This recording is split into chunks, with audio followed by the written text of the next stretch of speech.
The journey of self discovery and healing is a messy process.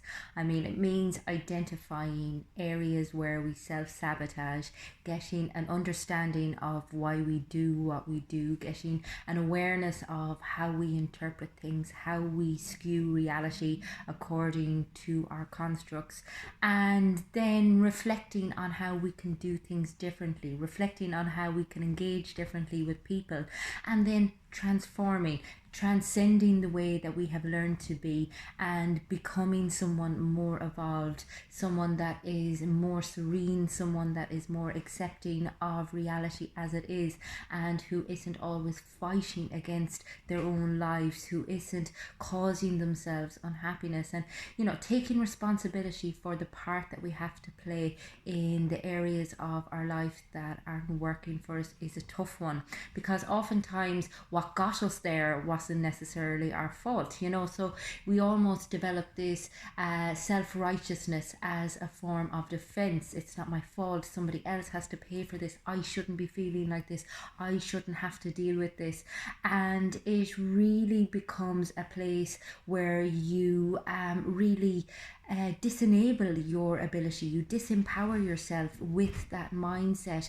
But it can seem like the only logical mindset to take, because oftentimes life isn't fair, and you look at it and you just think, God, why can't I just seem to catch a break?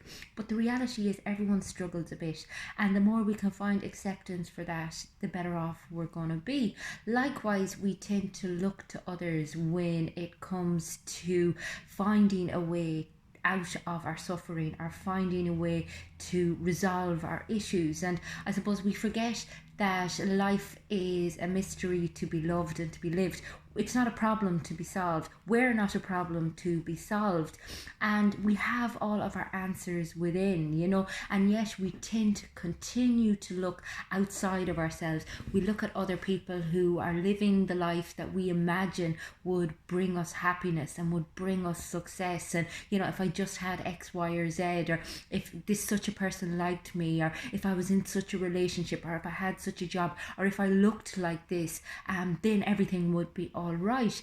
And again, you're just chasing this pipe dream because you're internally unhappy. You have a low sense of self-worth, or a low sense of self-acceptance. You don't trust yourself, and you don't trust the world around you. So it's a very unsafe place to be, and you're possibly carrying a lot of emotions that you have no idea how to deal with, whether it be shame or sadness or disgust or repulsion or anger or jealousy, that are just consuming you without you even realizing it. And those sort of feelings are so intolerable to have to sit with, that we just create any way possible not to have to deal with them.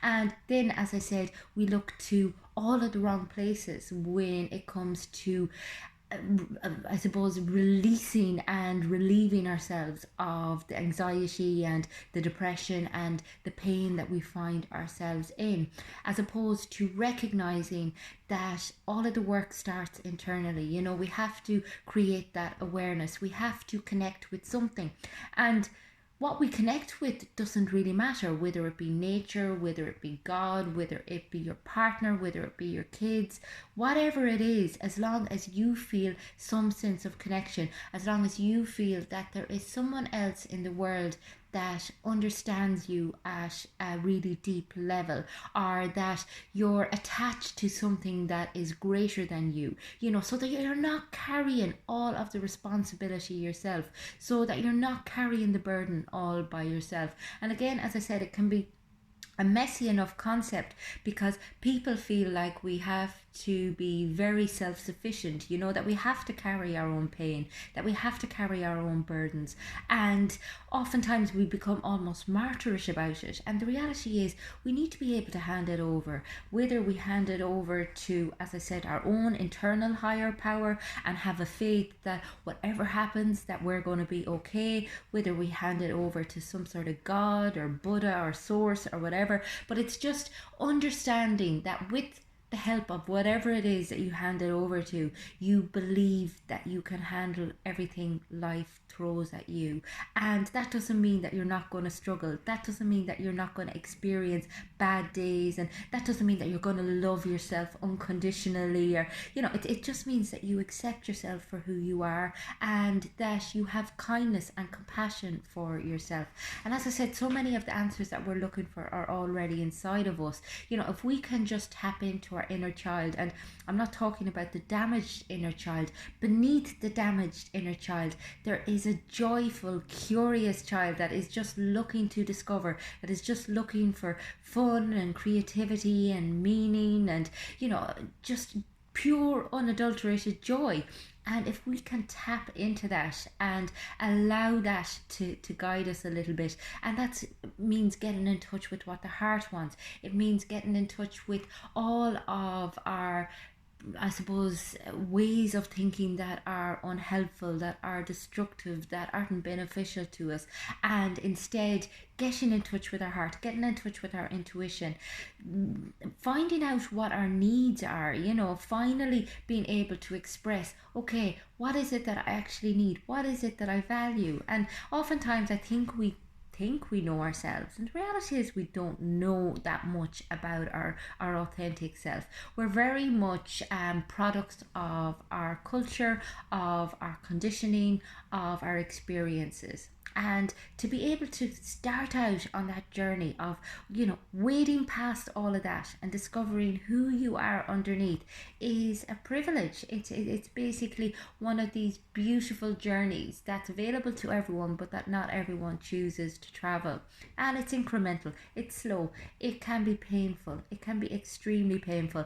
I mean, a lot of people kind of portray, kind of self-discovery and mastery as, some fast route to success. And I suppose this is why so many people go to so many workshops, and they get all of these kind of really positive affirmations about why their life should be amazing. They come home and within a month they're bewildered and they're back where they started, because they haven't hit the root causes. They haven't, I suppose, made the right connection with the self, made the journey of self-understanding that you need to do in order to fully transform.